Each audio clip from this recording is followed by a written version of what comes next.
আজকে আমরা একটু মেরুজ্যোতি নিয়ে আলোচনা করব।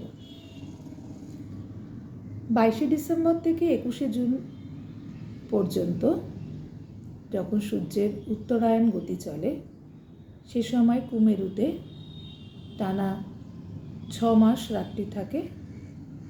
আবার 21শে জুন থেকে 22শে ডিসেম্বর পর্যন্ত যখন সূর্যের দক্ষিণায়ন চলে তখন সুমেরুতে টানা 6 মাস রাত্রি থাকে। এই টানা 6 মাস মানে সুমেরুতেও টানা 6 মাস দিন 6 মাস রাত্রি থাকে, কুমেরুতেও তাই টানা 6 মাস দিন 6 মাস রাত্রি থাকে। কিন্তু যখন টানা 6 মাস রাত্রি থাকে সেই সময় রাতের আকাশে এই দুটো গোলার্ধে মানে সুমেরুতে ও কুমেরু দুটো জায়গাতেই রাত্রিবেলা আকাশে কিছু রঙিন আলোর ঝলক দেখা যায়, যাকে মেরুজ্যোতি বলা হয়।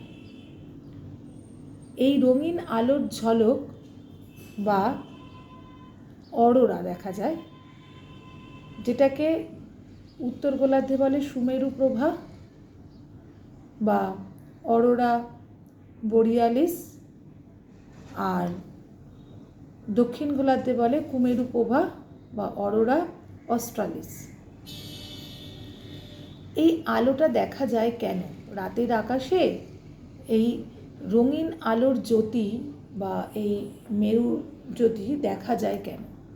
অ্যাকচুয়াল বায়ুমণ্ডলের বিভিন্ন আয়নিত গ্যাসের সঙ্গে সূর্যরশ্মির ক্রমাগত সংঘর্ষ হতে থাকে।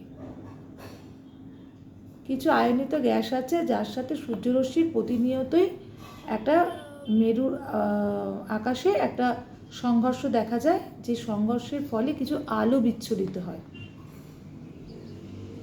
যেটাকেই বলা হয় মেরুজ্যোতি।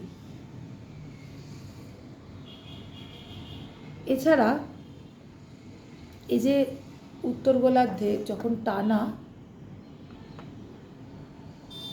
কিছুদিন ধরে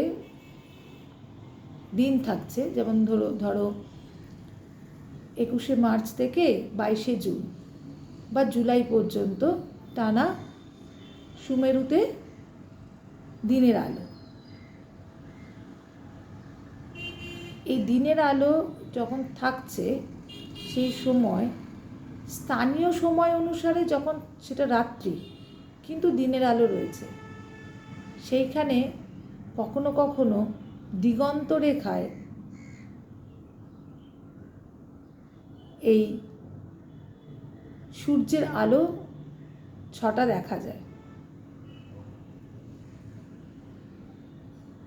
স্থানীয় সময় অনুযায়ী রাত্রি, সেই সময় কিছু সূর্যের আলোর ছটা দেখা যায়। এগুলো কোন দেশ? না, উত্তরে সুমেরু বিন্দুরও উত্তরে অবস্থিত, সুমেরু বৃত্তরেখার উত্তরে অবস্থিত Alaska, Denmark, Norway, Sweden, Iceland, এই সমস্ত জায়গাতে দিগন্ত রেখায় সূর্যের আলো দেখা যায়, কিন্তু স্থানীয় সময় রাত্রিবেলা, তাই এগুলোকে নিশীথ সূর্যের দেশ বলা হয়। বিশেষত এই যে মে মাস থেকে জুন মাসে তোমার নরওয়ের যে হ্যামারফেস্ট বন্দর, সেখানে স্থানীয় সময় অনুযায়ী রাত্রি কিন্তু সূর্যের আলো দেখা যাচ্ছে, তাই একে বলা হয় নিশীথ সূর্যের দেশ। আর জাপানকে বলা হয় উদীয়মান সূর্যের দেশ। নিশীথ সূর্যের দেশ হচ্ছে নরওয়ে, আর জাপান হচ্ছে উদীয়মান সূর্যের দেশ। ঠিক আছে?